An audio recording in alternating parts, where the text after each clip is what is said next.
గురించి మీకు తెలియని విషయాలున్నాయి. నా గతం అది ఎప్పుడూ నాతోనే ఉంటుంది. దాని నుంచి నేను బయటపడలేను. నేను ప్రయత్నించాను, నేను అలసిపోయాను. అది చాలా కష్టం.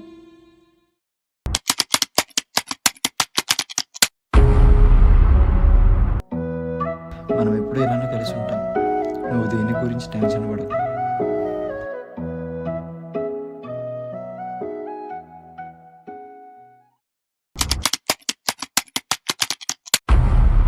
I love you two Vishnu, more than anything. అందుకే అది నన్ను లోపల చంపేస్తుంది.